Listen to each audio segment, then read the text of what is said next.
Welcome to the Town of Babylon Planning Board. Today is the December 24th, 2023 meeting of the Planning Board. We have one public hearing, so we'll begin our meeting with the Pledge of Allegiance. Jerry, could you lead us in the pledge? I pledge allegiance to the flag of the United States of America and to the republic for which it stands, one nation, under God, indivisible, with liberty and justice for all.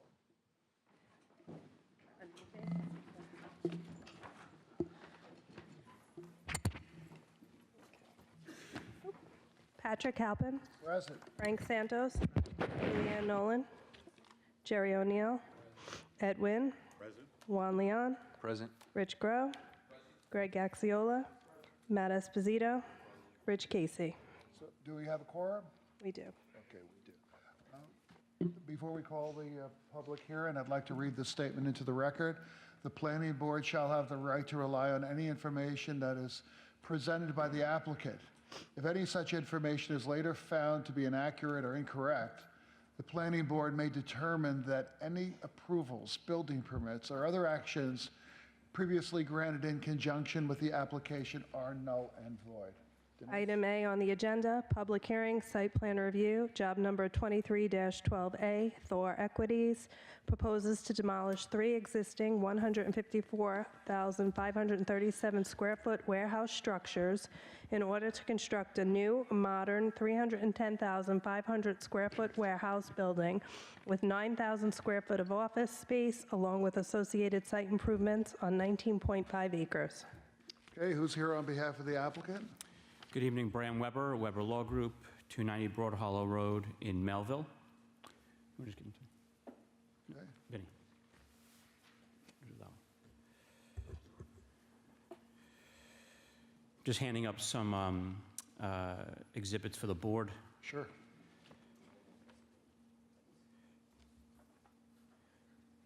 And the existing, I need the other pictures, please.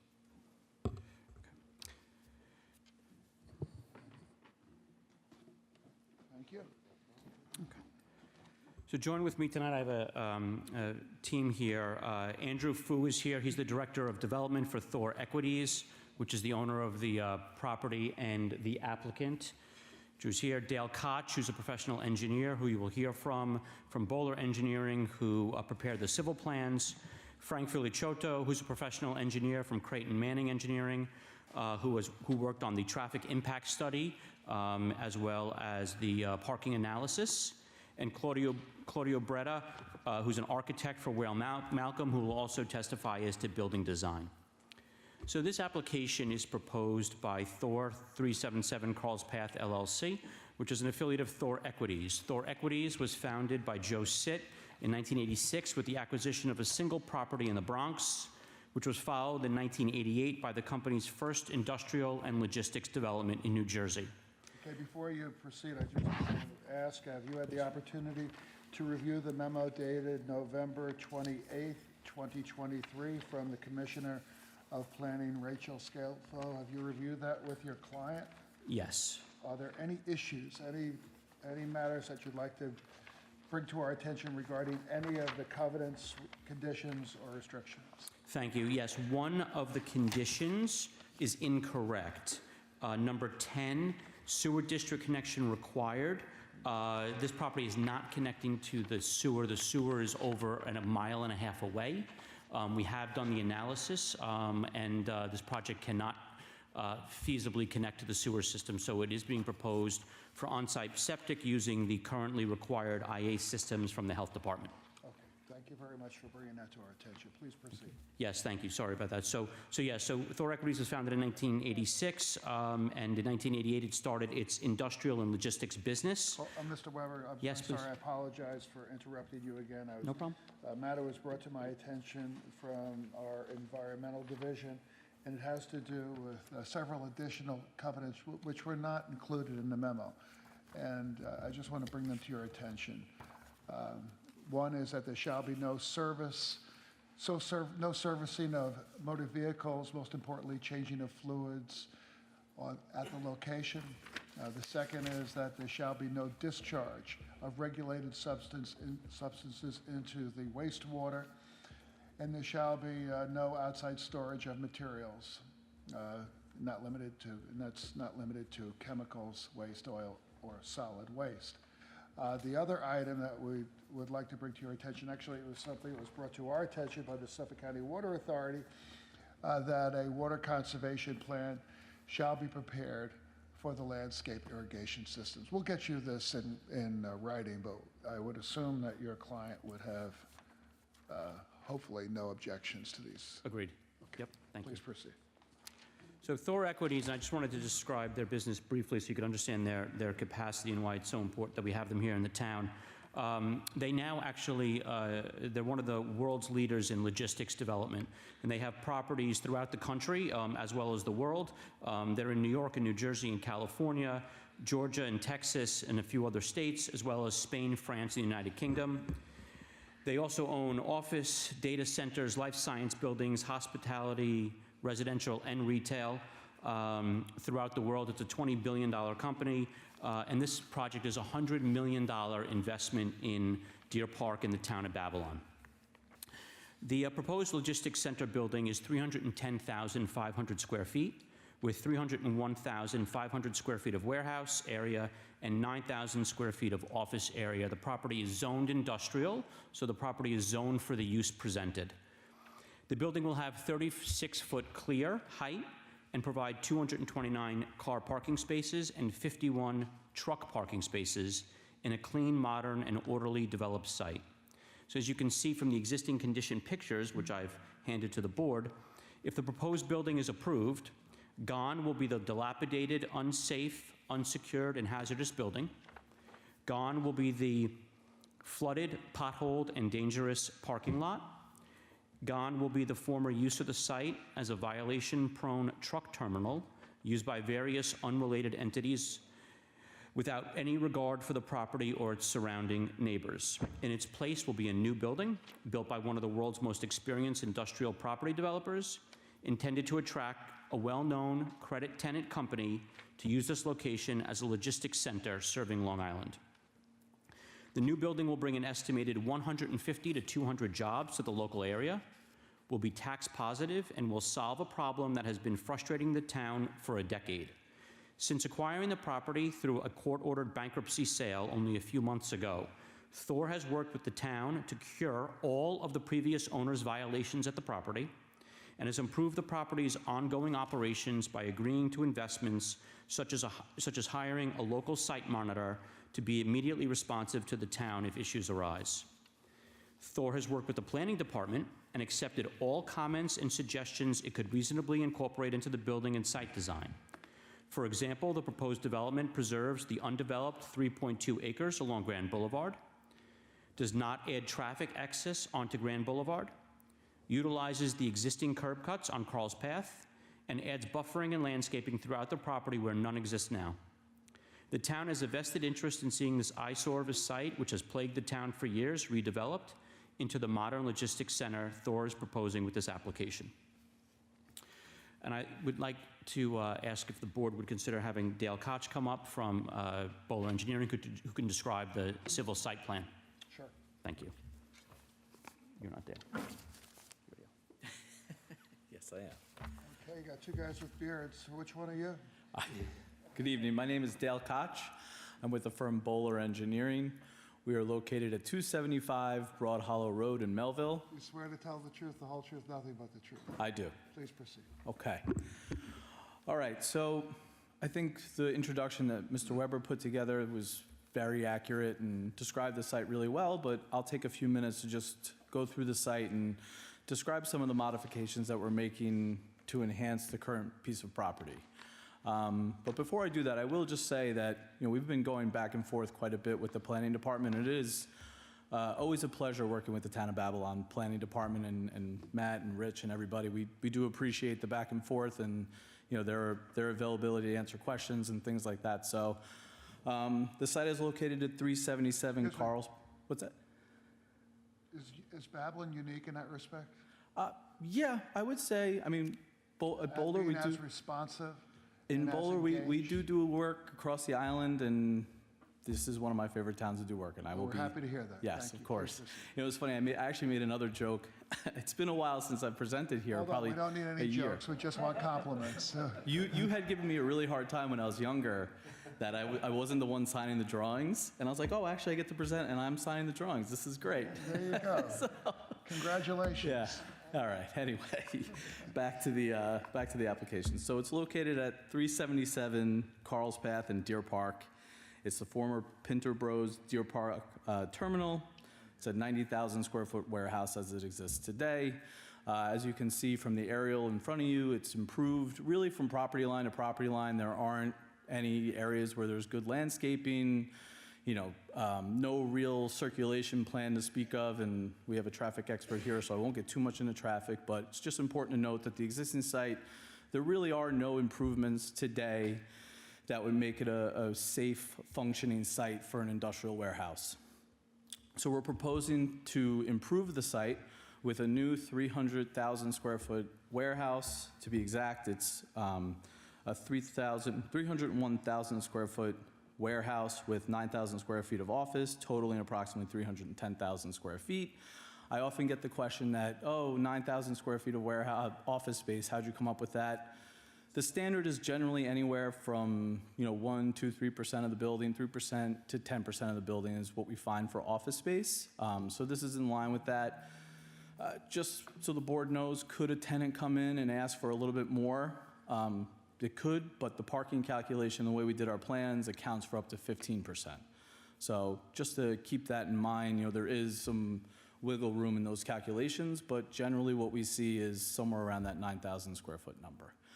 Access to the site is off of Carl's Path Road. There are 2 curb cuts. The geometry of them is a little funky, but the thought process was there. We worked with the town and the town's consulting traffic engineer to make sure that the geometry works for trucks turning in and out of the site. So the south curb cut, the idea is for trucks to enter and exit into that curb cut, and then the northern curb cut would allow for the employees and the pedestrian vehicles to go in and out. We are improving in general the circulation throughout the site, define parking stalls for employees. You'll see as you circulate the site and circumnavigate the building, we did separate and do somewhat of a ring road to separate the truck traffic from the pedestrian vehicles trying to park their cars to go inside the building. And then to the southwest side of the site, there is some trailer storage and just an area for some, extra trailer parks to make sure that when the site's functioning, they have a place to be able to store the trailers and not cause an issue with the on-site circulation.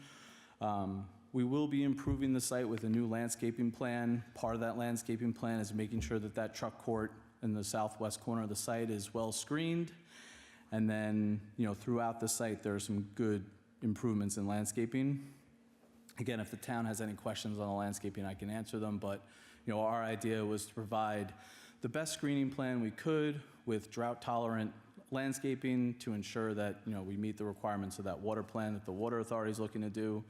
But at the same time, we do want to make sure that anything that's planted there, it gets well established and is able to mature and grow as it's intended. The last piece is really just the lighting. We will make sure that there's new lighting put in place. It'll be dark sky compliant. We are proposing to use LED light fixtures.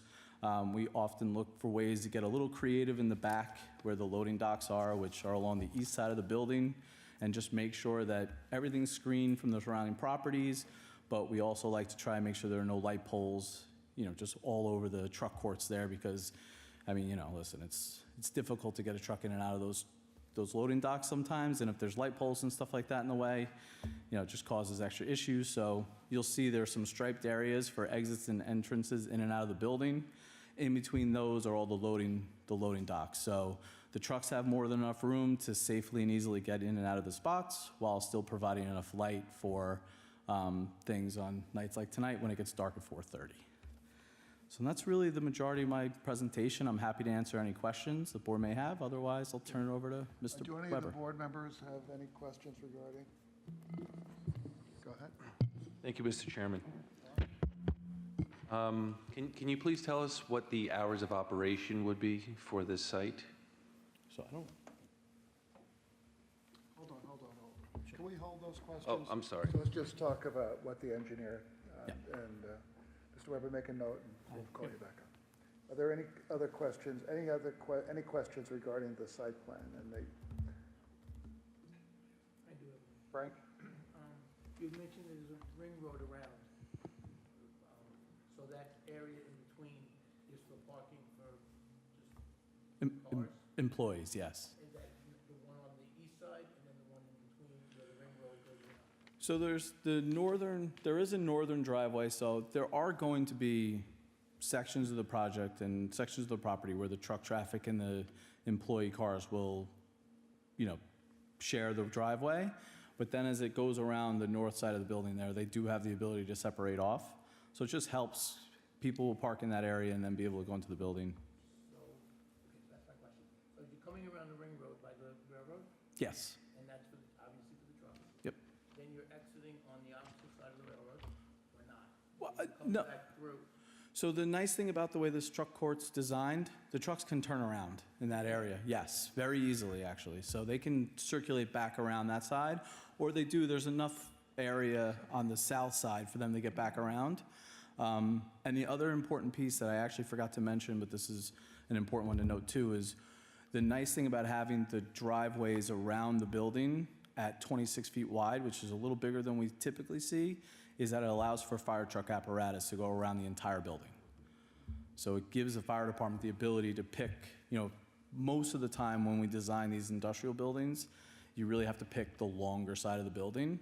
But in this case, it works on, technically per the code, 3 out of 4 sides, which is more than you need, and then they could use the 4th side if they wanted to, but it's just a little further away from the building than they like to be. That's the south side, correct, on the 26? Correct. But they can go back out through the north side. They can. Okay, are there any other questions, Julianne?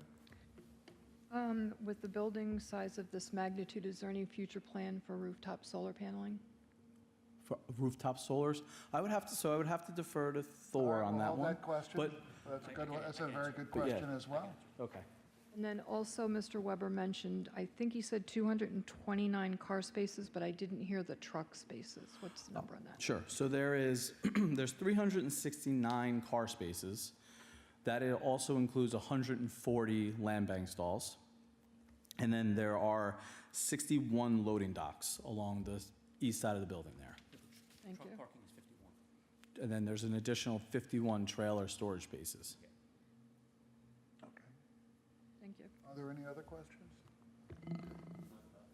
All right, good. Mr. Weber, who's next? All right, thank you. Thank you. Yeah, and just to clarify that, so there are 140 land bank parking spaces in addition to the one, as Dale just said, in addition to the 229, which I said. So there are 229 paved car parking spaces, but 100 and an additional 140 that are land banked that won't be necessary at this time to be built. And I just wanted to say just 2 other things about the site plan itself. One, the current building has 77 truck bays, so we're actually reducing the number of truck bays from 77 to 61. And they're also being relocated to the east side from the west side so that they're away from the residential community that's there. They're being moved to back along the existing industrial buildings that are also zoned G industrial on that side, correct? Thank you. Thank you. And with that, I'd like to have Frank Filiciotto come and speak about traffic and parking, please. Sir, could you please state your name and address for the record? Sure. Good evening, Mr. Chairman. Frank A. Filiciotto, F as in Frank, I-L-I-C-I-O-T-T-O. Address is 2 William Street, White Plains, New York. I'm with the firm Creighton Manning Engineering. You swear to tell the truth, the whole truth, nothing but the truth. I do. Please proceed. Thank you. Just for the record, I'm a licensed professional engineer in New York State. I have over 20 years of experience in the field of traffic and transportation engineering, and I have appeared before this board as well as the town's zoning board and the town board on numerous prior occasions. It's nice to be in front of you this evening. My firm prepared the traffic impact study that was prepared for this development project. It was subsequently reviewed by the town's own traffic consultant, Cameron Engineering, We worked nicely with your consultant on addressing any of the comments that they had throughout the past year. And we've pretty much concurred that the traffic study was prepared in an acceptable methodology, scope, and the conclusions were sound. I'm going to give you a highlight of our process and how we approach this project, talk about parking, and then some of the conclusions that we made. So I think you know the key numbers here: 310,500 square foot building, 9,000 square feet of office. I often get questioned a lot about how much the office space really factors here. It's a very small portion of the total building, back of house, accounting, the employees that are there every day. It's not a standalone office in the traditional sense. So it's really an adjacent use to the primary use of warehousing. 229 parking spaces, as you've heard, with 140 land bank spaces. Cameron Engineering noted quite succinctly that they are on board and can support the variance that we're proposing, and we'll make our argument to the ZBA at the appropriate time. But I just want to point out that we're well above industry standards for warehouse uses, and I'll get into that a little bit, but we believe the parking is adequate for the use despite the size of the variance. Mr. Koch provided a good overview of the access for this site. We're not proposing anything new, although I will note that the northerly driveway, which behind you is to the right side of the page, or in front of you on the colorized site plan, just to be clear, it's this driveway, is currently gated.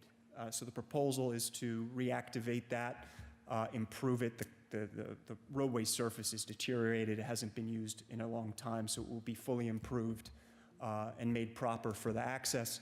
But the primary access point will still remain the southerly access point. That's right next to the post office. There's a traffic light there, which is important because that will really serve as the main point of entry both in and out of the site.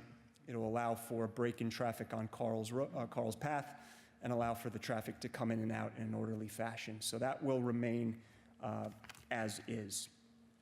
If I may, I just want to pull up an exhibit.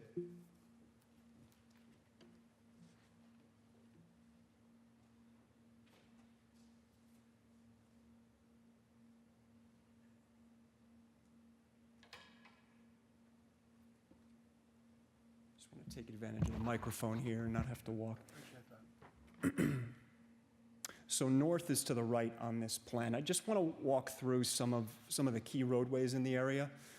The way we approach this is there's really three key north-south roadways in the area: Carl's Path, Town Road. You have just beyond the limits of this exhibit to the top is Deer Park Avenue, aka New York State Route 231, a state highway. And then just to the east, which would be just outside this exhibit to the south, or to the bottom, but to the east, is Comac Road, County Route 4. So those are the three primary north-south roads in the area. And the three primary east-west roadways are, from top to bottom, Long Island Avenue. We have Lake Avenue here, which is directly across from our site, and then Grand Boulevard at the south end. The reason I'm noting this is because it more or less creates a grid, a macro grid, if you will. And there are a variety of truck restrictions on some of these roads, which I think is pertinent to a development like this. For instance, Carl's Path has truck restrictions that prohibit trucks greater than 5,000 pounds, which is pretty much every truck on the road, from using it except for an immediate local delivery, which means if someone had a mattress getting delivered, the truck could utilize the road for that purpose only, but they can't use it as a through route. So none of our traffic can legally, none of the truck traffic can legally use a road like Lake Avenue. They legally can't use Carl's Path south of Grand Boulevard or Carl's Path north of Long Island Avenue. Those are all posted truck restrictions. So we had to take that into consideration in preparing our traffic study because the trucks are an important part of this development and they need a legal route to get to and from the site. So we looked at that very closely. There are, we believe there are two primary routes that trucks will use. One will be Carl's Path to Grand Boulevard to Comac Road. And then you have Deer Park Avenue to Long Island Avenue to Carl's Path, depending on where you're coming from and going to. And so we've developed our modeling based on those two primary paths, understanding that the restrictions really cordon those truck drivers into using specific routes. In terms of our traffic study, we did new traffic counts in March of this year during standard peak hours, morning from 7 to 9, weekday evening from 4 to 7 p.m., and we also looked at Saturday from 11 to 2, given the proximity of the outlets. We looked at those traffic volumes. We're sort of on the tail end. Well, now we're well beyond the pandemic's impact, but in March, we were still kind of emerging from some of that. We ended up adjusting our data for the pandemic to normalize it.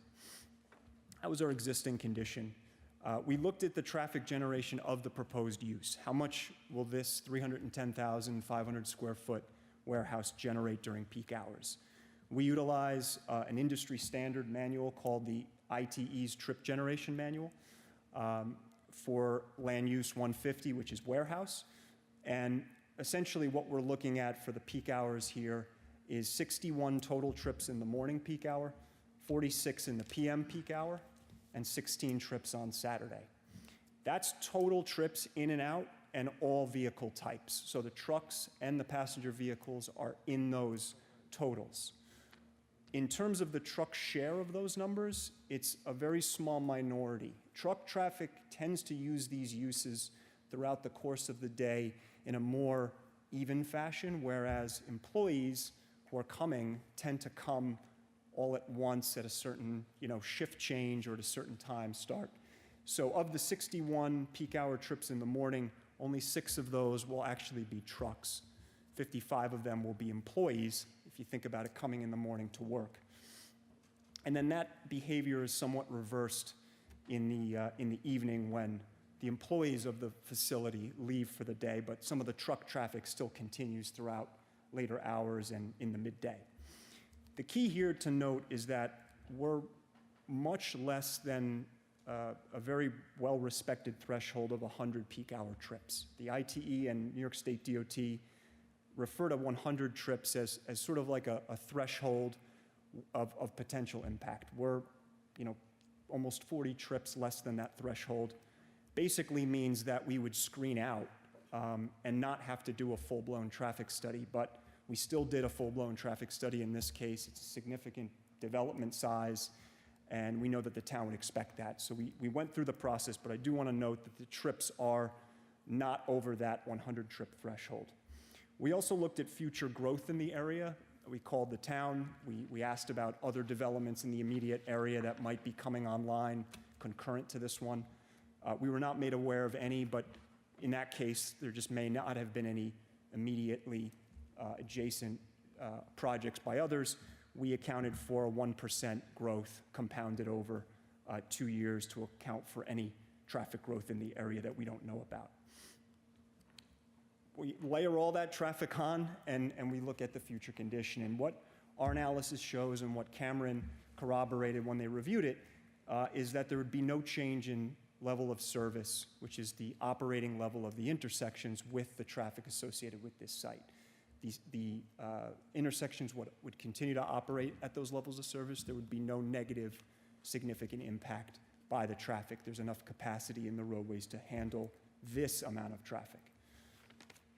Relative to parking, I explained up front that we're asking for a 238 space variance from the ZBA, which is not uncommon when it comes to these warehouse uses. They tend to have very, very, very high parking requirements in the zoning code, and engineers and planners often ask for large variances because the data shows that that parking is not necessary. The way these operate now, they just require far less parking than codes typically call for. We have 341 parking spaces proposed to be built on the subject site, inclusive of the trailer spaces and the loading docks and the 229 standard parking spaces. With the addition of another 140 land bank, you're upwards of almost 500 spaces that you could potentially have on this property. We looked to the ITE's parking generation manual. It's another industry standard that we rely on, provides a lot of data for uses like this. And the average parking demand for a use like this, of this size, is 121 parking spaces. We're providing 229, not even including the trailer and the loading docks. Cameron agreed with that. They said you're 88% in excess of the average, and you're 57% higher than the 95th percent confidence interval, which is basically saying your design is more than conservative for the type of use that you're proposing. So we'll make that argument, of course, to the ZBA, but we just wanted to provide the rationale for the board. That concludes my presentation. I'm happy to answer any other questions you may Are have. there any questions by any members of the board regarding the traffic presentation? No? Yes, Jerry? Did I hear you correct that the traffic will not go on Lake? That is prohibited on Lake? For trucks, Yeah, trucks, right? that's correct. Good. Any other questions? No? Okay, thank you very much. You're welcome. So our last presenter is Claudio Breda, who's the architect, who I thought could describe the building. Matt, could you pull up the rendering? I think you should have that as part of your package. Those are the elevations. We did some comparison elevations to show kind of what the building looks like versus existing conditions. But if you have elevations I think you should have the rendering there as well.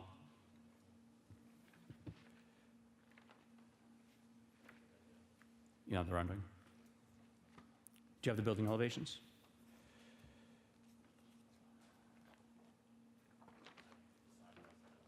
You only have those? Okay. All right, thank you.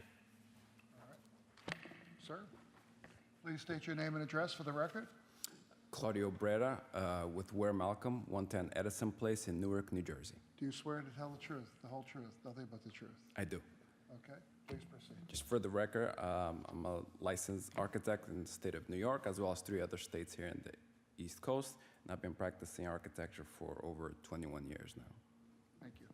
So a little bit about the design of the building. The entire shell of the building, or the exterior walls for that matter, are precast concrete panels painted with 4 colors essentially. The main color of the building is white, although it's probably hard to tell here. The reason a little bit more grayish, but the main color is white, and then with 3 different tones of grays just to break up the scale of the building.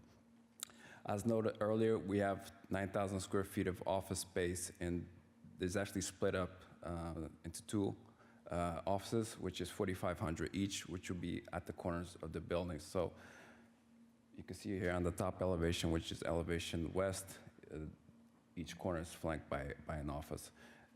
This blow up or enlarged view here is the typical office at the corner, which again has some additional design features above and beyond the standard precast panel. We introduced some aluminum storefront system just to bring some natural light, as well as some accent panels with the wood look composite. Generally speaking, the overall building does have some clear story windows high above, just to bring some natural light into the warehouse between the racking systems, which is pretty standard for these types of buildings. On the east side, although this is west side for some reason, the east side, you can see the typical warehouse with all the dock doors, and we do have 2 drive-in doors as well, just for small box trucks or vans. And that's pretty much it. So I'll also show the rendering just for a visual.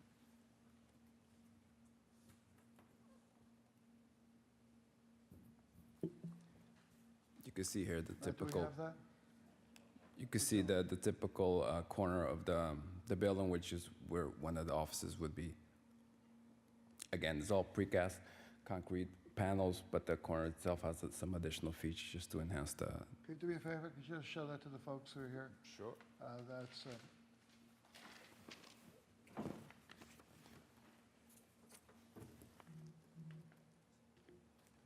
Okay.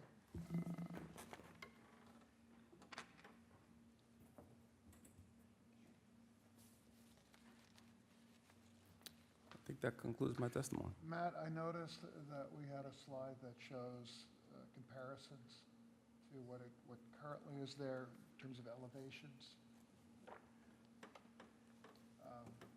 Would you mind walking us through what we're seeing here? Yeah, so that's just some photos of the existing building. I can see it's a little bit dilapidated.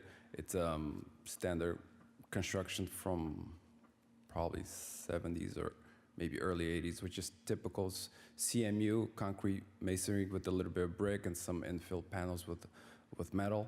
But again, in a way, some items are similar to this. I mean, it still has your standard dock doors for all the truck access. But besides that, I mean, everything's pretty much different from what we're proposing. Any questions? Sure, you don't have one? You haven't looked at the back?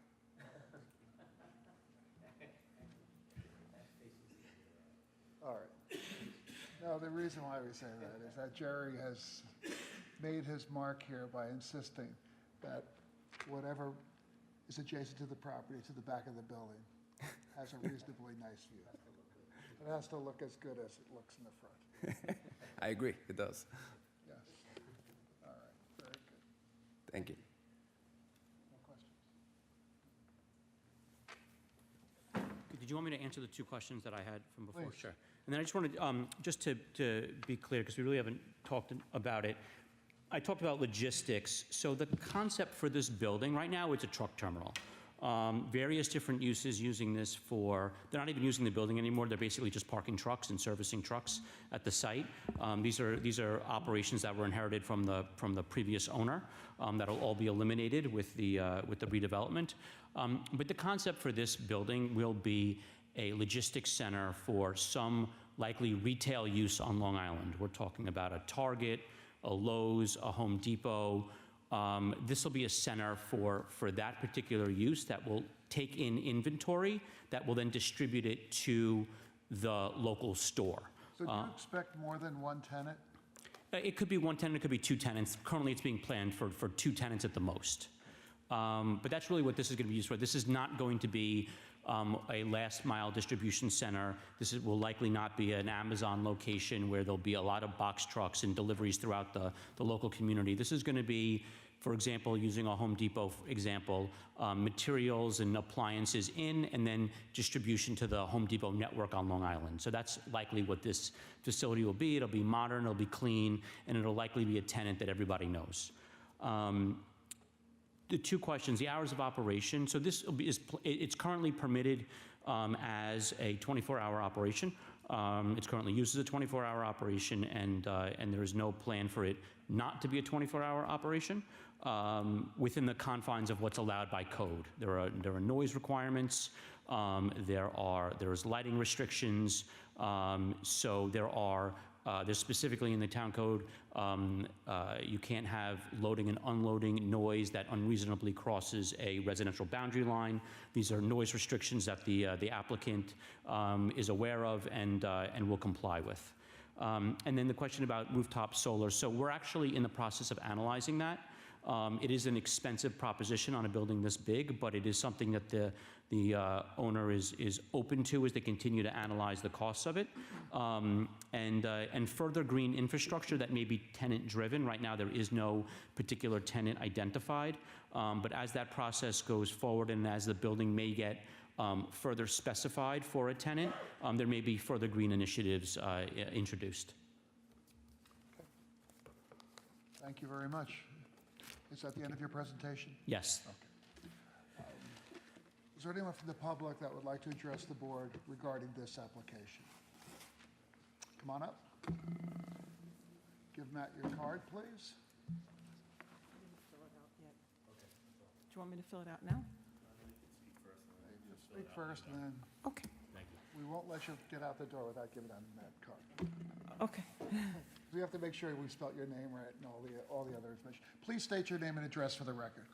Victoria Ruvio, 87 Mohawk Avenue, Deer Park, New York. Do you swear to tell the truth, the whole truth, nothing but the truth? I do. Please proceed.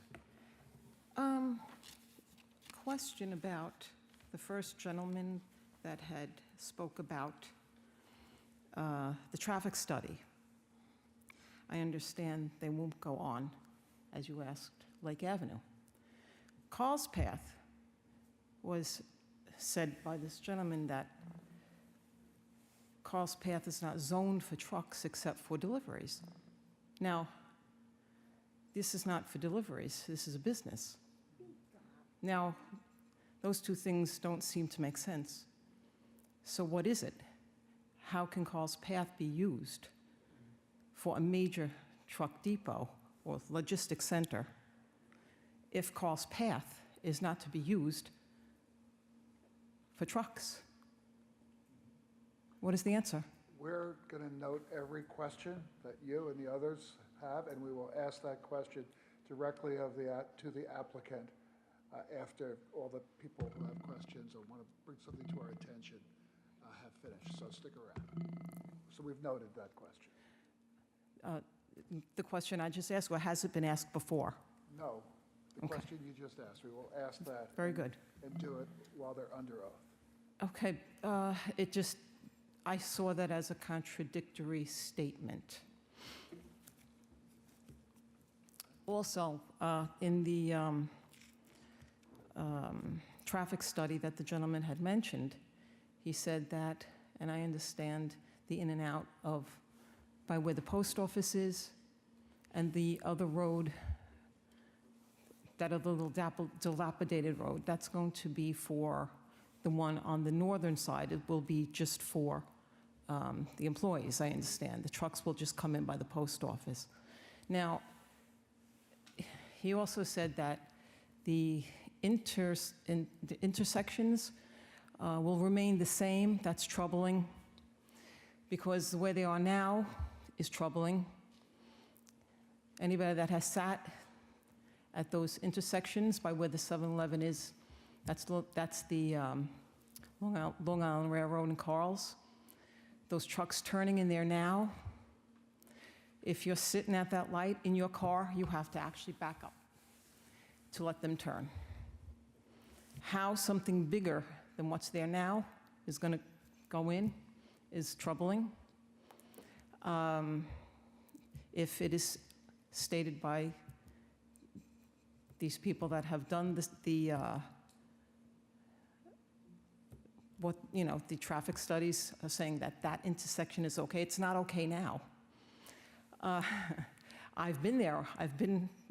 I had to put my car in reverse and get out of the way. I've seen other cars do it. I've seen them go up on the sidewalks. There's no way for an 18-wheeler to turn there. These roads are outmoded for this sort of thing, and to propose something bigger and then not even think to change and fix these intersections to accommodate this type of huge facility, logistics center. What was said is better than what's there now, and I agree with that. It's a mess, what's there now, and to update it, renovate it, it is wonderful. But getting in and out of this section and buffering against residential is not good. And I don't see how it could be made better if it's just left as is in those intersections buffering the residential. Did I make myself clear on this? Okay. One other thing, there are woods. All those woods will come down. I guess they'll be taken down. There's a wooded area. Okay. In that wooded area, everybody that lives in this town, including this lady here we were talking, there is a man that lives in there. Is that, does anybody know about that? No. There is a homeless man living in there. He's been there for 20 years. We all know it. And so there's a human being living in there. So prior to going and bulldozing this, it should be looked upon very seriously. Well, thank you for bringing that to our attention. Yeah, that's a fact. So that's Anything it. else? That's it. Thank you for coming. Thank you for listening. And don't forget to give Matt your card. I will. When Thank you you. finish filling it out. Thank you very much. Okay, who else would like to address the board regarding this application? Sir, come on up.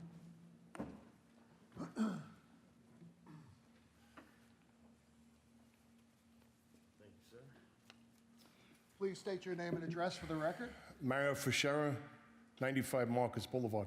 Do you swear to tell the truth, the whole truth, nothing but the truth? I do. Please proceed. Two issues concerning what they want to build on this property.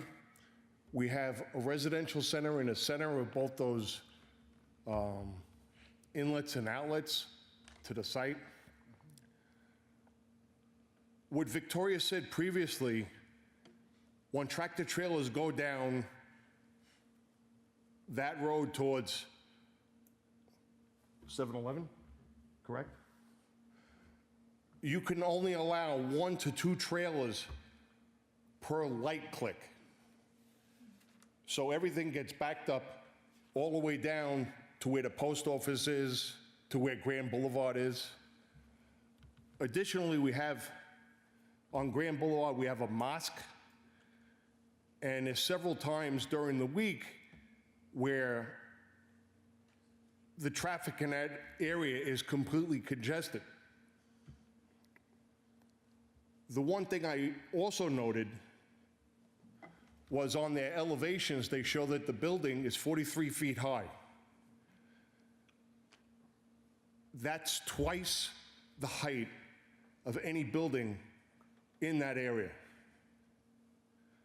The homes that are behind it, the industrial buildings that are next to it, will never see an ounce of sunlight once that building goes up. That is twice the size of anything we've seen here. If you've driven down Vets Highway and seen the new warehouses they're constructing along the sides, this is identical to that. Or very similar to what we saw next to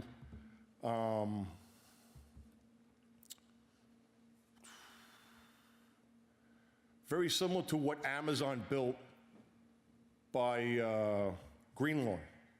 Are you familiar with those areas? Yes. Okay, that's what we're buying into here.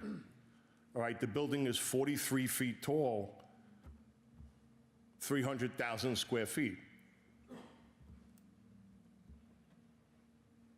Those are my biggest issues. Thank you, sir. You're welcome. Is there anyone else that would like to address the board? Sir, come on up. Did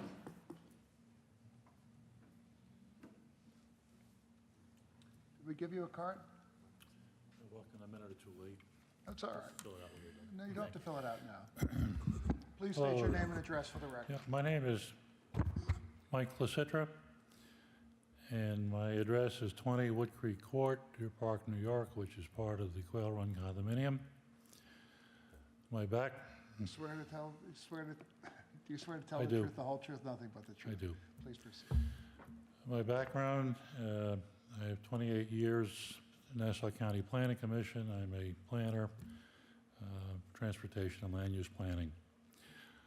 I will only say, as you review this application, you know that Deer Park is currently choked with truck traffic. And that goes back to industrial G zoning, which probably the planning board should take a look at and eliminate if it can in many places in town.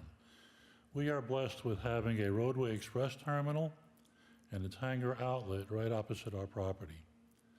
And I can tell you what that generates daily. If this is going to be similar to that, good night. We have all-night noise. We have transfer of merchandise across a loading dock from these trucks that come in interstate, and they transfer it for local delivery. A lot of that goes on in the middle of the night. It's noisy. I don't know what restrictions you have on this application. I did not come down to review it, but that's something I think you ought to look at. You also talked in terms of access, and it sounds like they're going to be relying on Comac Road and Grand Boulevard as one of the primary means of access. That intersection currently is totally overloaded with truck traffic. Left turn signals do not allow enough capacity to clear the intersection on one light most times of the day. What can I say? You're dealing with industrial G. It's kind of hard to deny something like this. But be prepared for an awful lot of headaches. I would also ask, are you willing to covenant that there'll be no access through Grand Boulevard in the future? As the gentleman said a minute or two ago, there's a mosque or some kind of a religious use that opened there within the last year or so. Certain nights of the week, they've got parking all over the place, there's insufficient parking, and the Grand Boulevard has become impassable. So I make those comments for you. Thank you very much. Are you still at Nassau Planning? I retired after 27 years, sir. Well, thank you for your service, and we appreciate you coming. What do you down. need on this? Name and address? Yeah, please.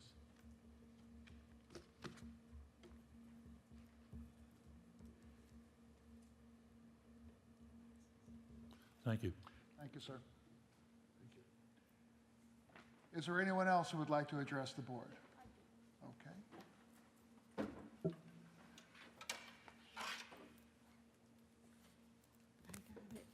My name is Barbara Bizek, B-Y-C-Z-E-K, Hold on, hold on. 630 Grand Boulevard, Okay, you Deer have to do me a Park. favor. You have to speak into the microphone, so we're able to. Deer Park, New York. Could you repeat that, please? Sure, Barbara Bizek, B-Y-C-Z-E-K, 630 Grand Boulevard, Deer Park, New York. I live directly across the street, what was known as Pinter. Even when Pinter was there, you could hear them. I've lived there for many, many years. Now they're saying they're going to use Carl's Path going on to Grand Boulevard, going to Comac Road. You can't even get out of your driveway right now on Grand Boulevard. You have to beg people to let you out of even your own driveway. So if all these trucks are going to be coming, there's no way people could live. And what are they going to be doing with that wooded area right directly across the street? That wasn't addressed.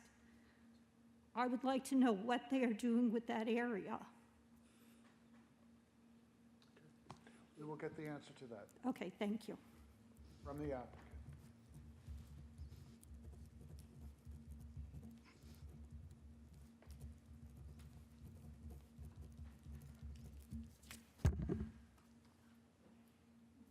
Thank you. Anyone else? Sir?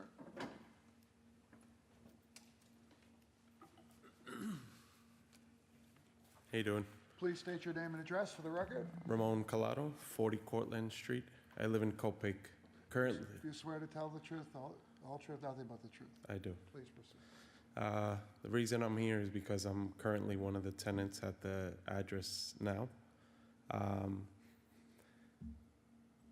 In the defense for the applicant, I can't guarantee that that's what's going to happen. There's a lot of truck activity now, which is probably making a headache for them. The problem is that after the lot was left vacant, from any other tenants utilizing the warehouse, I represent a small part of the truck drivers that park there currently. There's easily over 100 and something semi-trucks there. My motive for coming tonight wasn't specifically to disagree or agree with the planning that they have in place, more or less just to get a contact because we're there and we want to do the right thing and see about moving out from there or, whatever the case may be.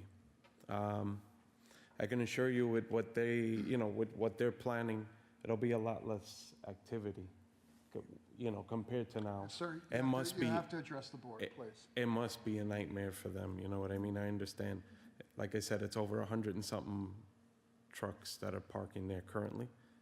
They were renting out at one point, including myself, and then it kind of just trickled down to us not knowing who the current owners are, which are currently them, But I came to find out my information, but, that's all I was here for, all right? Thank you.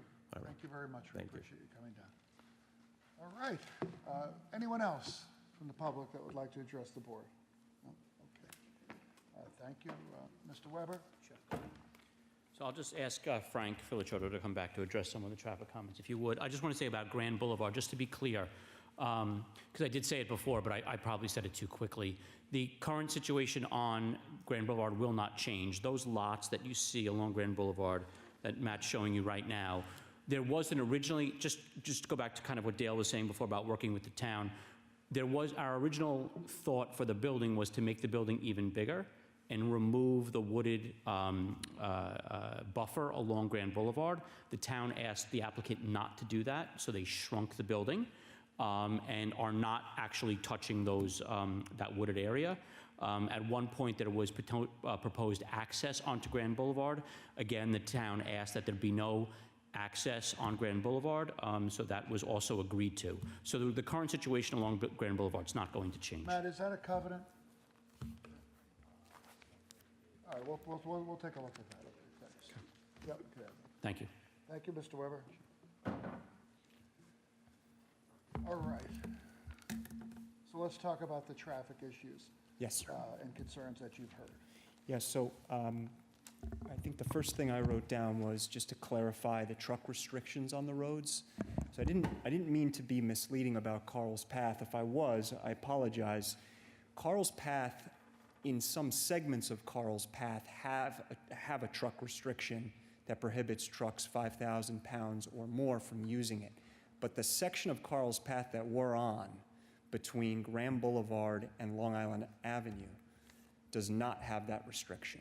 That restriction is in place north of the 7-Eleven intersection and south of Graham Boulevard, as well as on Lake. So that is the reason why Comac Road to Graham Boulevard north on Carl's Path is the truck route. That's what the town has defined as the truck route. Obviously, there's trucks using this property today, as you've heard from the testimony of the gentleman who just spoke. They need to get there somehow. That is the legal route. So I didn't mean to say that all of Carl's Path has the truck restriction. It's just certain segments to protect the residential areas is my thinking. I don't know exactly why it was done, but when you look at the land use patterns, you can see how the truck restrictions make sense with where the residential Matt, where areas is are. that 7-Eleven that you can't go beyond? That's southwest corner of, right there. So north of Long Island Avenue. Southwest corner by Long Island Ave, okay. Yeah. So that section has the 5,000, except immediate local delivery, which would be a truck could service your house if you had a delivery, but then needs to leave. They can't use it as a through route legally. And that wooded area we heard is not going to be disturbed, that's correct? This wooded area and the aerial? Yeah, so that's the best way to look at it, Matt. So those three red kind of rectangles, that's going to remain. The wooded area along Carl's Path there, adjacent to the post office, that's going to be where the truck parking is. That will be landscaped along Carl's Path, and Mr. Koch had mentioned that before. So that's the only part of the area that's being, that's the plan there. But you can see those three lots along Grand Boulevard are going to remain. Okay, all right, thank you. Sir? Yes. The next thing I had written down was just in general the impacts on traffic from this project. And I just want to point out, when we did our traffic study, we did not remove existing traffic that is generated by the current use. We essentially layered on future traffic on that baseline condition. So it's conservative in the sense that that's going to go away if this project is looked favorably upon, and that traffic will essentially stop using that site. It will be then reimbursed essentially by whatever is built there. But we didn't go ahead and remove that traffic from our future analysis. So it is conservative in that that traffic is still in our future condition. And we're showing no negative impact based on our capacity analyses, which were looked at by the town's consultant, and they agreed. So I just wanted to point that out relative to impacts. When it comes to truck traffic, just to put it in simple terms, in the peak hour, 6 trucks, 3 entering, 3 exiting, on average, 1 every 10 minutes. So this isn't a deluge of trucks that we're looking to bring to this site. This is backed by industry standard data. The ITE, that's what we're using. It was reviewed, of course, by the third party. So this isn't 60 trucks an hour, 100 trucks an hour, 200 trucks an hour. This is, a relatively small number of trucks that will then be further reduced by by essentially the existing truck traffic that will be removed when this site is redeveloped. What about the intersections? You heard the discussion about the trip time getting through intersection and people having to back their cars up as a truck is seeking to get through that intersection and turning? Yeah.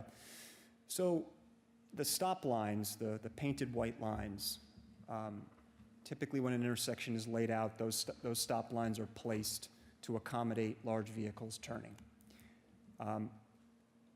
The town has set certain truck routes based on where they've put the restrictions. And if you, for instance, if you go to Grand Boulevard and Carl's Path, you'll see that at the northeast corner, you'll see a very, very large radius there comparatively.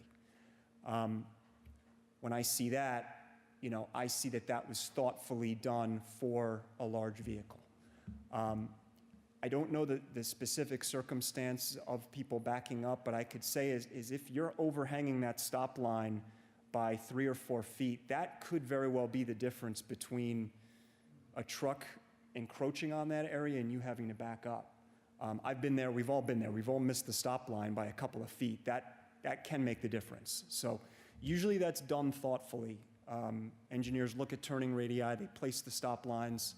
Sometimes at unique intersections, you'll see it way back, and that's the reason, to allow for that turning radius. So hope that answers your question. Are there any other questions any of the board members have? No? Frank?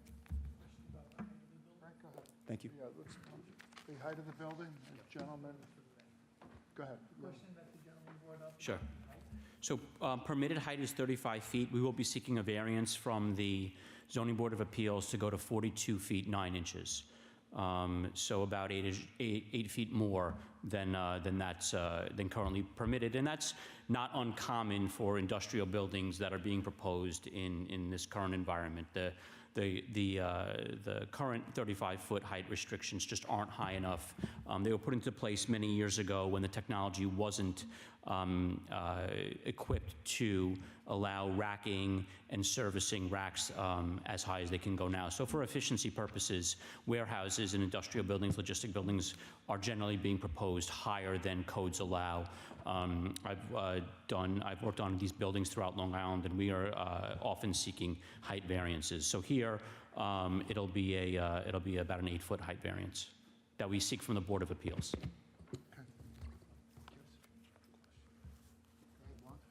Thank you, Mr. Chairman. I have a question again about traffic. I'm sorry, I'm asking my questions at the inappropriate times. That's fine. So my question is this. You stated that in your proposed study that there would be 6 trucks approximately entering during peak hours. Would you be able to also give us the estimated amount of trucks during midday, nighttime? Do you have that in your study? I can summarize, for example, the evening peak hour. Total is 9 during the evening peak hour, 5 entering, 4 exiting. I'm sorry, and what are those hours? So when we refer to the peak period, and then there's a peak hour within that peak period. So typically commuting hours in the morning are from 7 a.m. to 9 a.m. That can, blur that a little bit, but typically your peak hour is within that 2-hour window. And then similarly in the evening, 4 to 7 p.m., the peak hour somewhere exists in there. So that's why we count more than just 1 hour.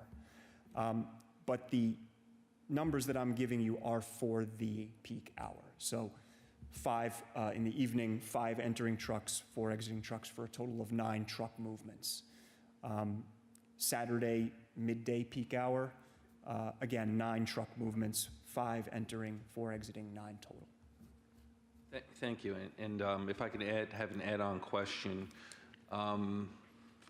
if this site's going to be used primarily as logistics and storage, proposed for retail stores such as Target and Home Depot, these stores are also very seasonal, where they see a huge influx during, the holiday season. How did you account for that in your study? So What we do is whenever we do our traffic counts, we look at seasonal adjustment factors. So traffic in March is going to be a little bit different than traffic in December, traffic in. We try to exclude days that are really atypical. Like we would never do a traffic study in the later half of December. We would never do a traffic study the week school lets out. Those are typically just no-no dates. But there are anomalies throughout the course of the year that create that variation that we try to normalize when we get our existing data back and we say, okay, State DOT essentially has what's called seasonal adjustment factors. And you move the data up or down depending on when you counted and what you're trying to normalize it to. So in the case of a land use that may be a little bit busier in December than it would otherwise be, those numbers can be, moved up and down. The ITE data, though, is like the gold standard. So that's what we're using as the basis of this analysis. Hope that answers the question. Thank you. Mr. Casey? Was it your testimony, sir, that the AM traffic is less than the afternoon traffic? You said there was 6 trucks in the morning, but then when you talked about PM, you said 5 in and 4 out, I think. So that's 9 in the afternoon and 6. The 6 trucks in the morning, that's 6, 3 in and 3 out, or 6 in and 6 out? 3 in and 3 out for a total of 6 trips. That's the morning. In the evening, 5 in and 4 out for a total of 9. Total trips, 61 and 64 for those 2 periods respectively. So. I just found it surprising that the afternoon was busier than the AM. Yeah, I mean, it's busier, but again, it's 3 truck movements over the course of an hour, so it's not drastically different. With these particular uses, the truck traffic is fairly stable throughout the course of the day because the people who drive those trucks are on for several hours. They're not necessarily working an 8 to 4 or a 9 to 5 job that has a strict start and end time. Their life is in the truck a lot of times, which is subject to traffic and other situations along the way. So it tends to flatline throughout the course of the day, whereas passenger vehicle traffic with these uses is very much beholden to start time and end time of a shift. So that's why you see the variation there. Okay, thank you. Julianne? So you addressed the morning peak hours and the afternoon to 7 p.m. and then Saturday, but this warehouse is open 24 hours. So what's happening during the night and Sunday? Good question. So the reason why we study certain hours throughout the day is so that we capture the background situation, which is when the roadway right now is known to experience its peak times, which commuter hours, 7 to 9, 4 to 7. On Saturday, 11 a.m. to 2 p.m., that midday shopping rush that everyone tends to experience. We don't study 24 hours a day because we're looking at already a conservative thing, which is the peak hours during commuting hours and peak shopping times. So yes, it will be open hours outside of those peak times, but the thought process is that if you're capturing the highest levels of traffic in your counts during those periods that I described, anything else is going to be lower. The background traffic on the roads will be lower. For example, traffic at 2 p.m. on Grand Avenue is a lot different than traffic at 5:30 on Grand Avenue. We're looking at traffic at 5:30 on Grand Boulevard. That's the thought, or else you'd have to do a 24-hour traffic study, which is not commonly done. Are there any other questions from the board? No? Okay. Frank? Just to clarify, so it's 6 in the morning rush, 9 in the evening, afternoon. And total trips for the day? Total trips for the hour are 61 and 64. For the hour? For that peak hour. Rule of thumb for the day is typically the peak hour is about 10% of the daily traffic, more or less. Yeah. Any other you're welcome. questions? Okay, Matt, where are we with the reviews by various departments?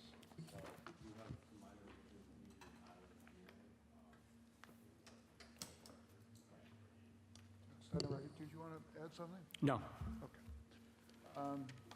Okay, so we need a motion to extend the record to the 8th of January, 2024. Motion by Julianne. Motion. Second by Ed.